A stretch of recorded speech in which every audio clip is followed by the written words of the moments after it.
Hey, what's up, guys? You're listening to episode 10 of Speaking Wrestling with Elvis Arroyo. And as always, I am your host, Elvis Arroyo. Thank you so much for joining me, guys, this week for another week of wrestling. And if you're listening to this on YouTube, I want to thank you so much for checking us out. Be sure to subscribe to this page for new episodes when they pop up.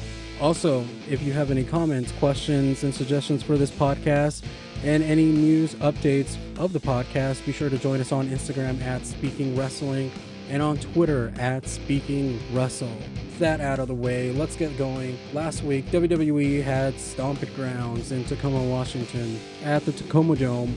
And this was a really good pay-per-view for a pay-per-view that, pretty much impromptu due to the Saudi Arabia shows throwing off Backlash, which was supposed to be the June show.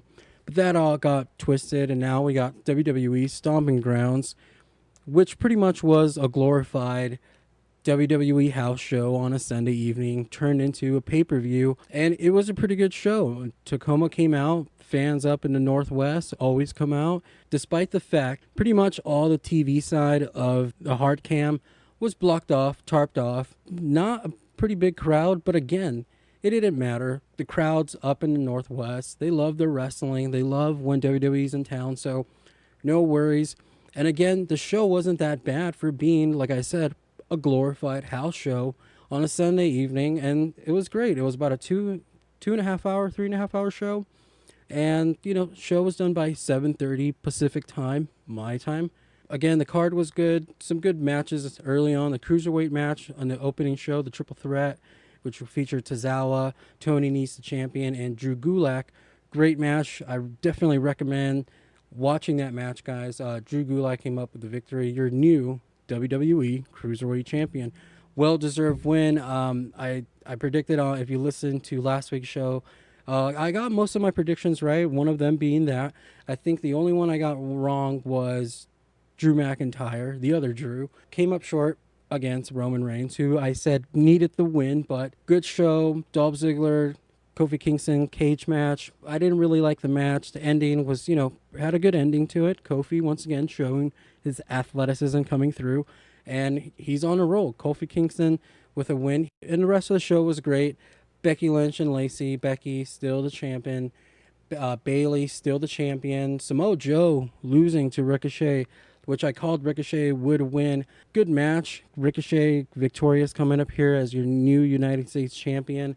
And then a good storyline being told with AJ, throughout the show, shown backstage. Kudos to WWE on bringing back those backstage segments. And main event, Seth Rollins defending the Universal Championship against Baron Corbin, who was the special guest referee. And last Monday night, when Seth Rollins was going around on his rampage attacking superstars all over Monday Night Raw with a steel chair, he attacked Elias, he attacked EC3, and he attacked Eric Young. What they all have in common, they all start with an E. And I really was hoping and thinking, could they sign Eli Drake for this moment? But again, that's only fantasy booking there. Baron Corbin chose Lacey Evans. I was thinking he might have chose Becky because I think that they would have told a great storyline there with, Seth be more convoluted than it already is now, throwing in Becky in there. But Baron Corbin picking Lacey, a great pick. But I do got to say that this match dragged on along. They did the whole shenanigans of a dirty ref playing to the heel, letting Corbin use a steel chair, there being no disqualifications and all that. And then Becky coming in for the save. But overall, Rollins came out with the victory on this, and babyfaces celebrate at the end of the night. And if you didn't know by Monday night that Seth and Becky are a couple, then you for sure knew at the top of Monday Night Raw. And as we saw them come out, which then led to Baron Corbin and Lacey coming out and proposing a match between them four at Extreme Rules with winner take all. And what does that mean? That means that the Women's Championship and the Universal Championship will be online. I'm assuming Baron Corbin, Lacey, whoever gets a pinfall, titles exchanged to the other team. Baron Corbin and Lacey in this situation have been getting so much flack and so much heat from everybody on social media that they're terrible. We're so sick and tired of them. Why is Baron Corbin getting a push? Why is Lacey getting a push? Why are them? No, we're sick and tired of them. It's going to be the same match over and over again now, putting it together. Why are they putting these titles together and not letting, another competitor go for it?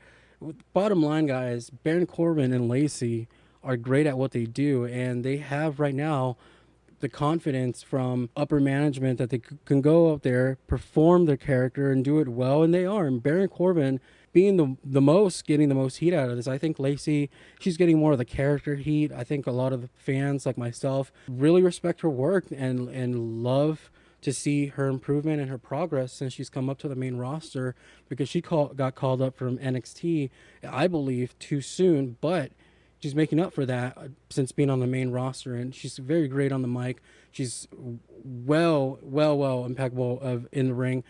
Baron Corbin, on the other hand, he gets a lot of heat. I just think people don't like him because they want to see other people in his spot. And why Baron Corbin? And like I said, bottom line is the guy cuts his promos very well. Company and Vince McMahon, and they must see something in this guy, and they believe in this guy. And also, the bottom line is the guy works for it. He's not some guy who's out here just in this position running away with somebody else's spot. He's making up for it. He's going out there and he's putting on some good matches with everybody that he gets in the ring with. Could it be the attire thing? Why is he dressed like that? I think also he's been put in a lot of bad spots, a lot of repeat matches. He's a guy that's just been overused on TV as a heel. There are more heels on Raw and on SmackDown that can be pushed up and be elevated to be more featured, be more shoulder to shoulder with a guy like Baron Corbin and Shane McMahon, who are the top heels right now on television and have the most TV time. And again, it's granted to them. I'm going to throw in Shane a little bit in here because they are performing their job to very well, to the furthest extent that Vince expects them to. And I think that's why they are in the position they are. And he's somebody that the WWE can put their trust into. And, he is not WWE Universal material right now, even though he's getting a run for the championship. But I think that they see something in Baron Corbin, that future. He might be a locker room leader guy. He seems like a guy who's here for the company. He's a company guy for sure, because if you believe that he's in favorites with Triple H and McMahon, there's no doubt on that. He is. And it's because he's a company guy.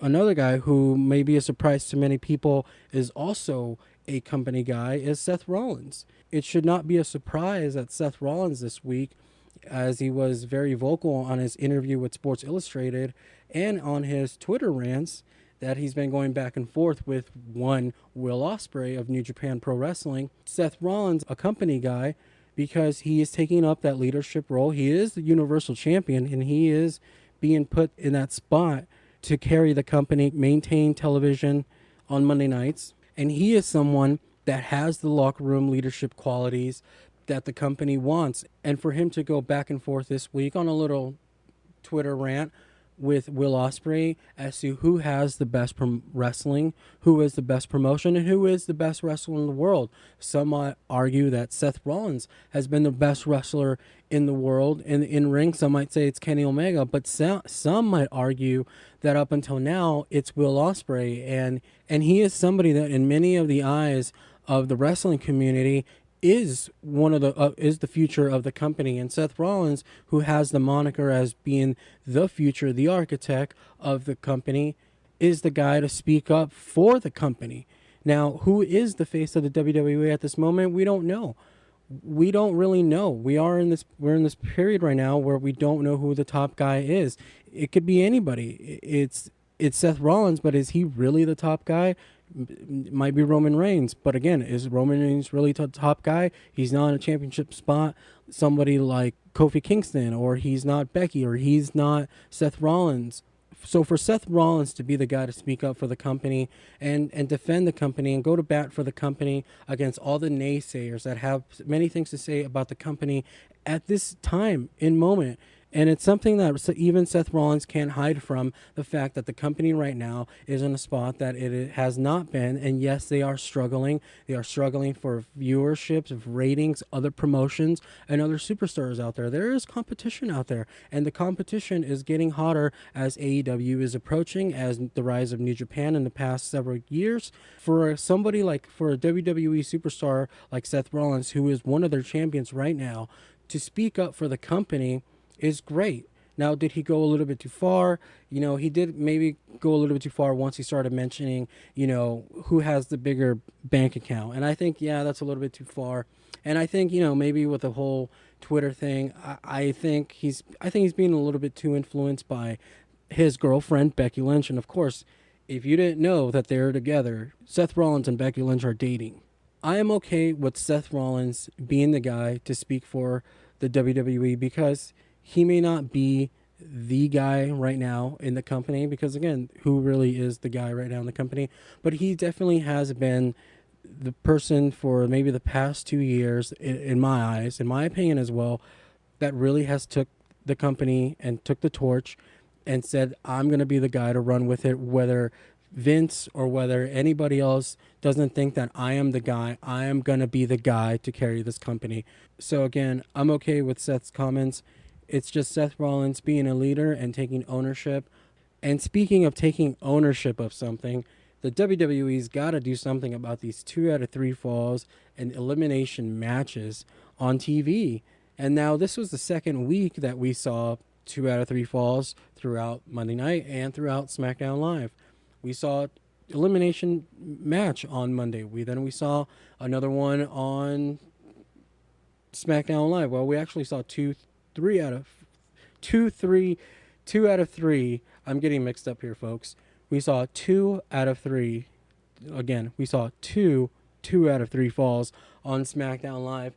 If you haven't heard, there's been a report out there that it's Vince not wanting wrestling during the commercials. Wants to be like professional sports.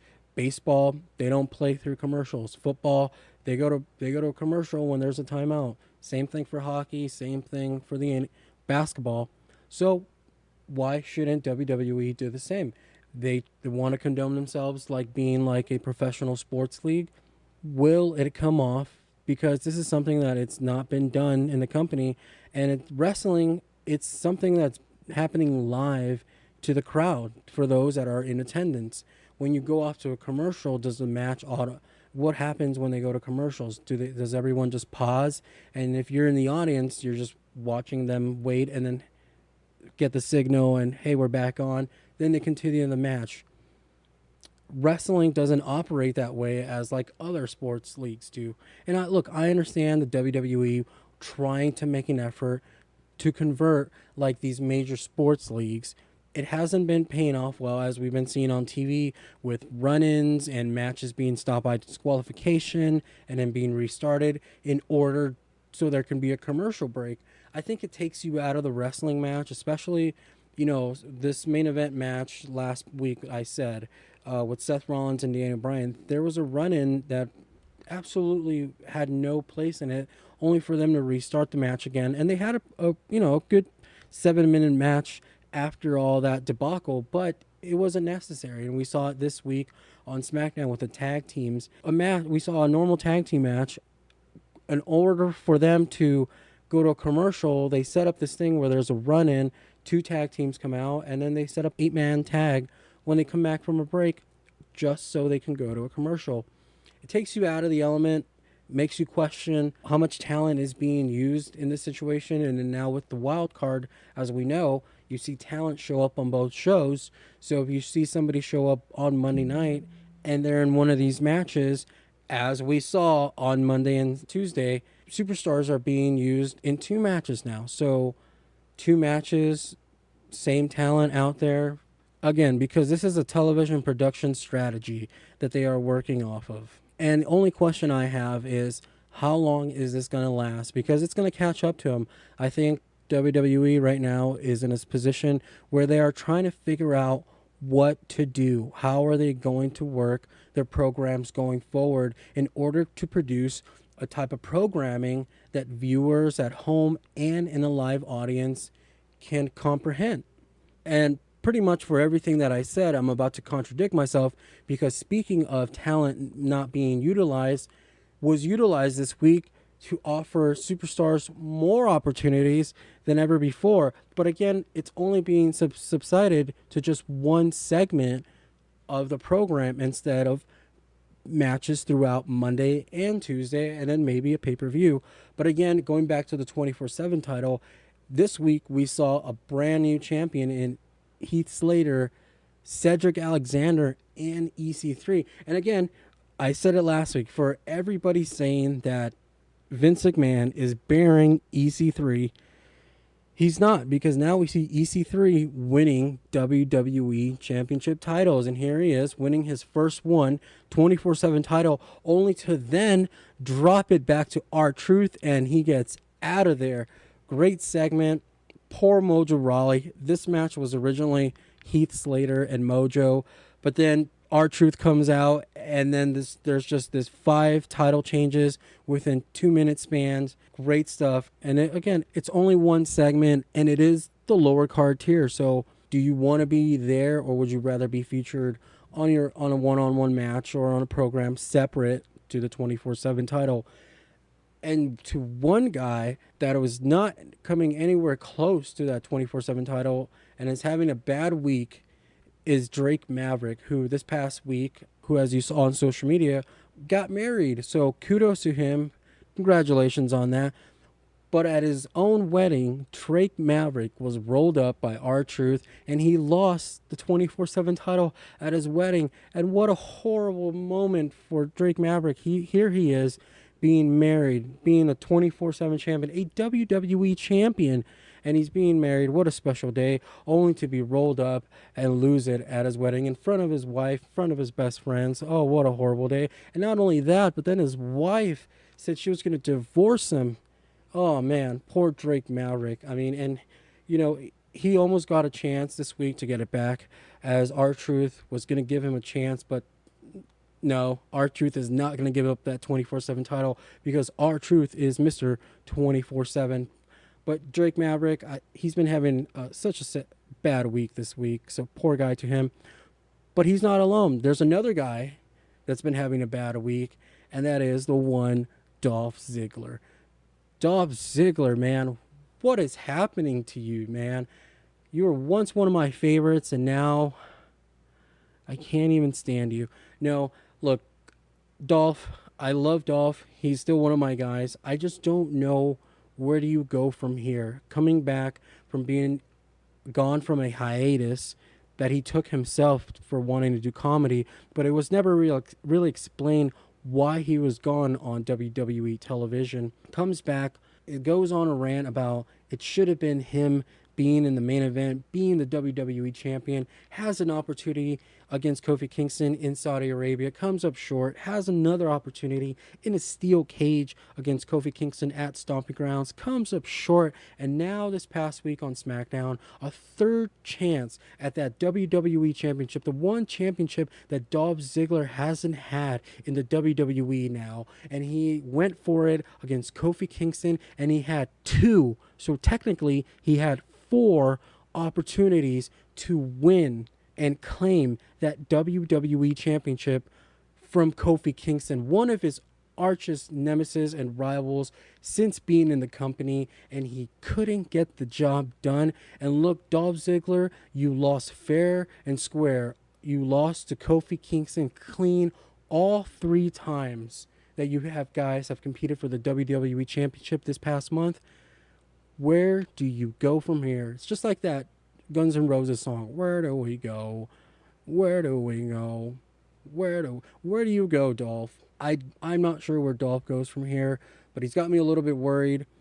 As to another guy, Cleveland native, as well as Dolph Ziggler, The Miz. And look, I'm not going to say that The Miz has been having a horrible week like Dolph Ziggler or Drake Maverick, but The Miz has got me a little bit concerned, and I want to bring this up because The Miz, like I said, since the Shane McMahon rivalry has kind of settled down and faded a little bit away, there's moments where he wants a piece of Shane McMahon, again, where it seems like it's not settled. There's got to be an end to this feud. And I don't know if it's going to be sometime soon, hopefully SummerSlam, or hopefully down the road once they go to Fox. But I do think that The Miz has been in a spot where he's a little bit lost. And I think that the writing team hasn't figured out what to do with The Miz. They got him hosting Miz TV on a weekly basis and having guests, and the segments are great. They're fantastic because get the Miz on a mic and the segments are going to be great.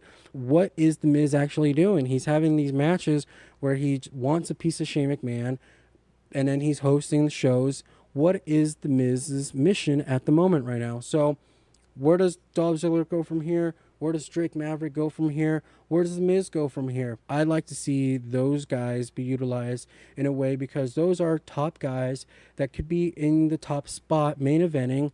For those that don't want to see Baron Corbin in that spot, you got Dolph Ziggler. You got The Miz. Utilize those guys. Moving on to the women, I want to bring up Ember Moon and Nikki Cross. And look, again, I'm not going to say that they've been having a great week, because they haven't, but they've been featured on TV. It's good to see them.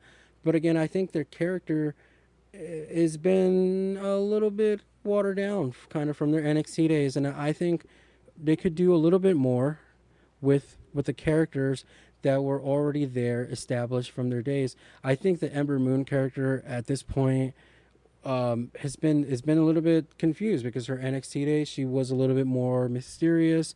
She had this witchery kind of effect to her, but now she's been kind of just humanized on the main roster, and she's playing video games on a tablet. And I think her character now speaks more of somebody who's cosplaying rather than somebody who is the character of the War Goddess. Who is the War Goddess? And for Nikki, again, her character on the main roster now is definitely almost a 180 from her character in NXT. In NXT, yes, she was a little bit the Nikki that we see now. She's crazy. She's a little bit out there, but she was more furious and intense, and she served the purpose, and she knew what she wanted. Now on the main roster, she's a little bit lost. Maybe it's what happens when you go up to the main roster. You get lost. She doesn't have that viciousness. And this week, as we saw, she's having these matches with Bayley and coming up victorious, but for no avail, and credit to her, because she's winning matches for Alexa Bliss to get number one contendership opportunities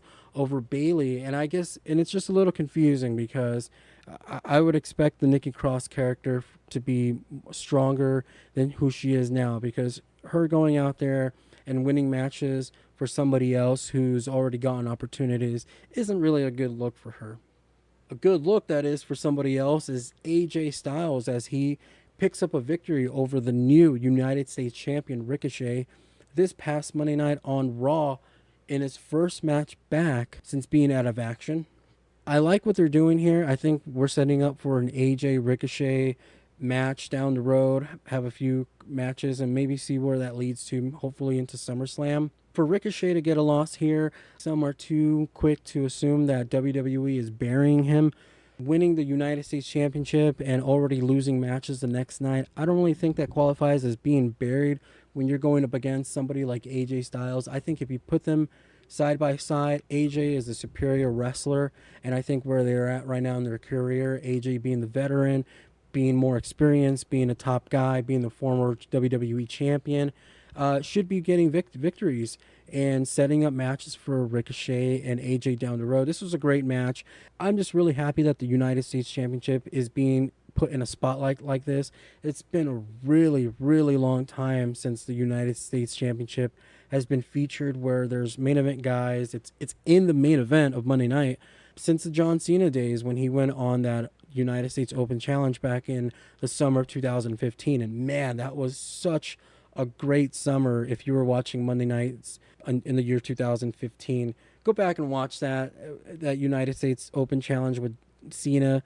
All those matches were phenomenal. This looks to be like another one of those summers where the United States Championship is being elevated into a spot where we're getting these type of matches, and we're getting these type of AJ and Ricochet is great. And I think Ricochet going up against the guys that are to be in that United States Championship scene, like Cesaro, Samoa Joe. I'll get a Braun Strowman in there, Bobby Lashley. I think you can have great quality matches with those guys. Kudos to the WWE for featuring the United States Championship.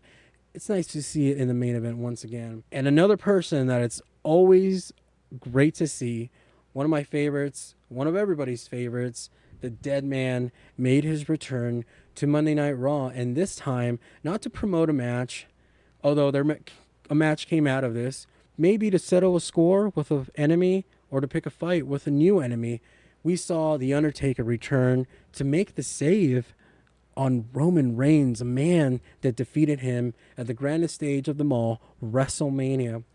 Undertaker, man, what a reaction that the fans in Everett, Washington give him. I did not see it coming. I don't think nobody there's live saw it coming. And come on, guys, admit it. Nobody saw this coming. It was a great moment. Undertaker looked great. He chokeslammed Shane.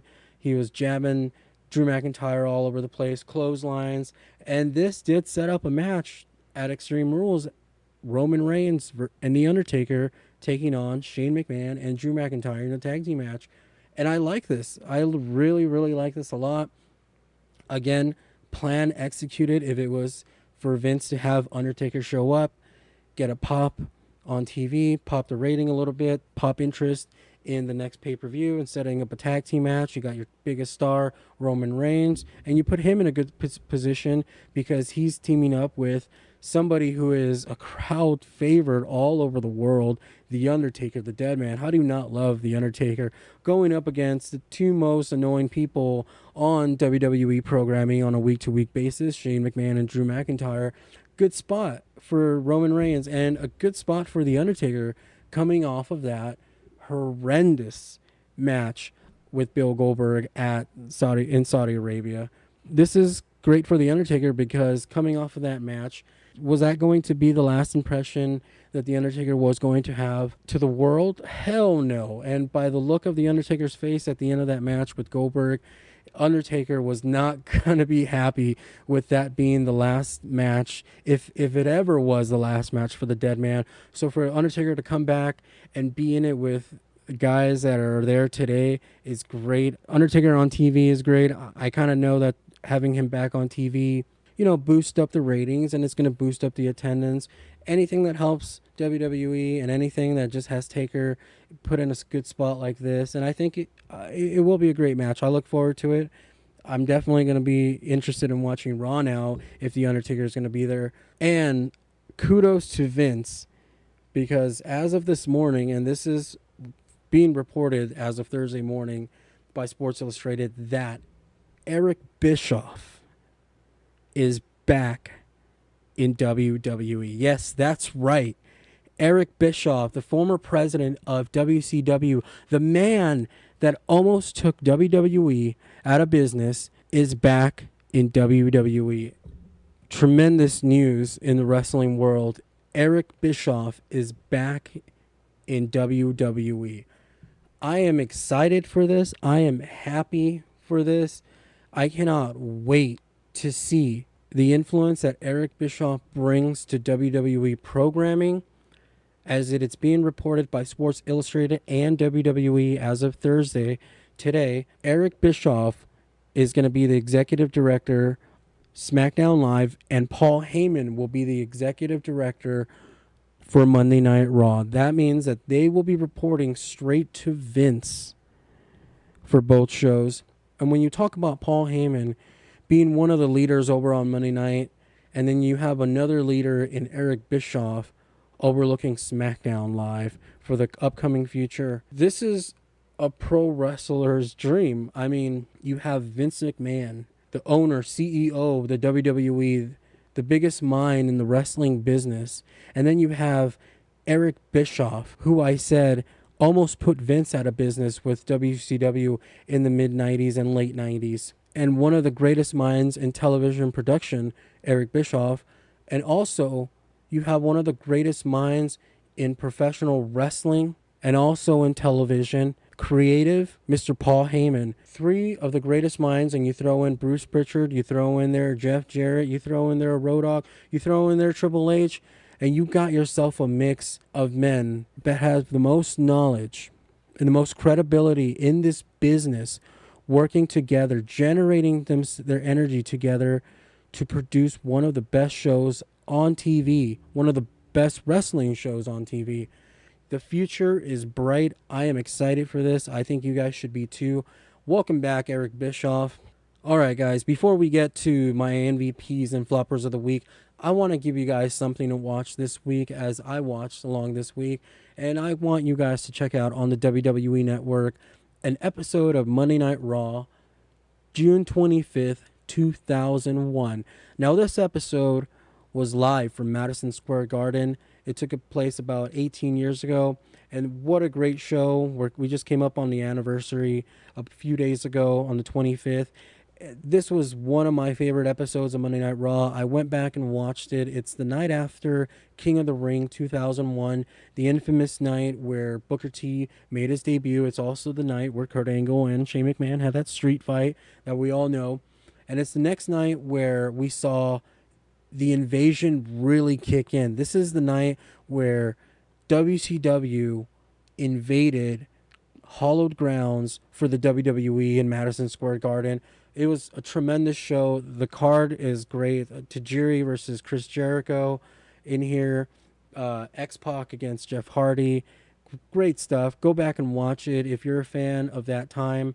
This is a great episode of Monday Night Raw. And again, there was the invasion already was happening, but this is the one where it was really like, holy shit, like it's on, you know. So go back and watch that. And if you don't want to watch an entire show and just have time for one match, SummerSlam is coming up and it's going to be here really quick. So I went back and kind of watched a few SummerSlams, and I stumbled upon, well, not stumbled upon because I've watched this one many times, but I decided to kind of just stumble upon and go ahead and watch Shawn Michaels versus Hulk Hogan at SummerSlam 2005. And if you know, this is the match where Shawn Michaels bumped like crazy for Hulk Hogan. I've watched it before, and I know the criticism of the people saying that, you know, Michaels was just all over the place and the frustration on both of their guys' faces. But Michaels, being the professional that he is, went out there and had a hell of a match, and that's what I thought it was. I thought it was one hell of a match.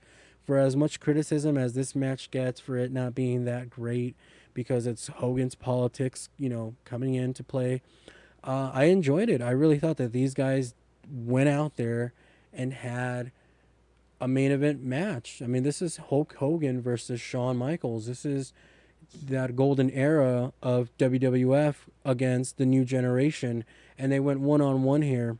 So I thought it was a great match. All right, guys, and as promised, it's time for this week's most valuable performers of the week and floppers of the week.